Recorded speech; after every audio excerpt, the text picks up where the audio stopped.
kawin cerai itu sudah dianggap biasa. Jadi orang mau kawin, orang mau cerai, kemudian kawin lagi, itu biasa.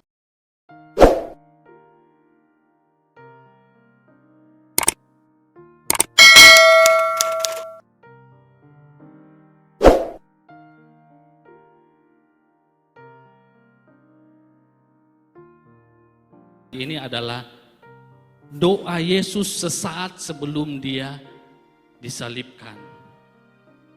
Sehingga di situ dikatakan ada dua, saya boleh kelompokkan doa Yesus, supaya murid-muridnya yang bersama-sama dengan dia pada waktu itu menjadi satu. Dan di dalam ayat yang ke-20, supaya orang-orang yang percaya pada pemberitaan Injil, termasuk saya dan saudara, menjadi satu. Ini adalah satu kerinduan, kehendak daripada Tuhan Yesus Kristus, supaya kita menjadi satu. Dan kalau kita lihat keseluruhan daripada pasal ini, bukan cuma 2 kali Yesus mengulang tentang kata mereka menjadi satu, tetapi ada 4 kali. Nah, kalau diucapkan 4 kali berarti ini adalah sesuatu hal yang sangat penting, bukan? Sebagai orang-orang percaya, sebagai gereja Tuhan yang dipanggil dari kegelapan menuju kepada terang yang ajaib, supaya kita menjadi satu. Tentu ini bukan cuma berbicara tentang keluarga rohani. Saya bawa juga di dalam keluarga jasmani. Tuhan juga menghendaki supaya kita juga tetap menjadi satu keluarga di dalam Tuhan. Untuk menjadi satu ini di dalam keluarga jasmani secara fisik, bahkan keluarga secara spirit, secara rohani. Satu kehendak Tuhan supaya kita menjadi satu. Mengapa Tuhan menghendaki ada kesatuan di dalam gereja, bahkan di dalam keluarga? Saya pelajari bahwa kesatuan itu adalah satu pola, pattern ilahi, di mana Bapa dengan Yesus itu adalah satu. Bisa katakan amin? Ini adalah pola. Yesus menunjukkan bahwa dia dengan Bapa itu satu. Tentu juga dengan Roh Kudus.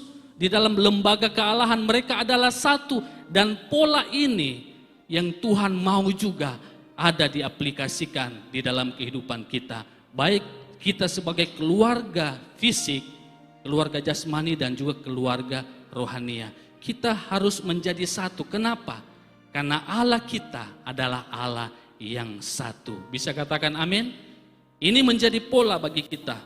Kemudian kesatuan itu memberi kesaksian yang hidup bagi dunia. Kalau kita lihat di dalam ayat yang ke-21, supaya mereka semua menjadi satu sama seperti Engkau ya Bapa di dalam aku. Ini yang saya katakan tadi. Yang pertama, kesatuan itu adalah pola ilahi. Bapa dengan Yesus satu. Juga di dalam kita, supaya dunia percaya bahwa Engkaulah yang mengutus aku. Kita lompat ayat 23. Aku di dalam mereka dan Engkau di dalam aku, supaya mereka sempurna menjadi satu, agar dunia tahu bahwa Engkau yang telah mengutus aku.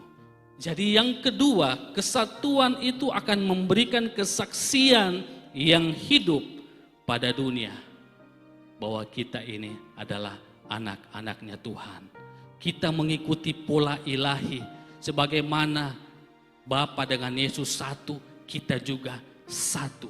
Sehingga dunia dapat melihat, oh betul, jelas mereka ini adalah orang-orang percaya. Kalau kita melihat sekarang dunia akhir-akhir belakangan ini, gambaran tentang keluarga itu sudah terus digerus oleh zaman. Kawin cerai itu sudah dianggap biasa. Jadi orang mau kawin, orang mau cerai, kemudian kawin lagi, itu biasa. Sampai ada seorang artis yang lagi viral, 16 tahun, akhirnya mereka cerai.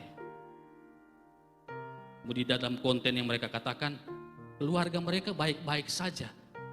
Mana mungkin kalau keluarga mereka di dalam keadaan baik, kenapa mereka harus cerai?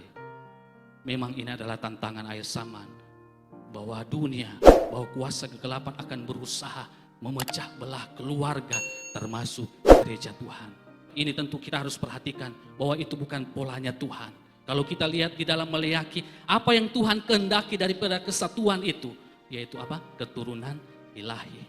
Jadi di dalam keluarga, kita harus menyatakan kepada dunia bahwa kita berbeda dengan yang lain.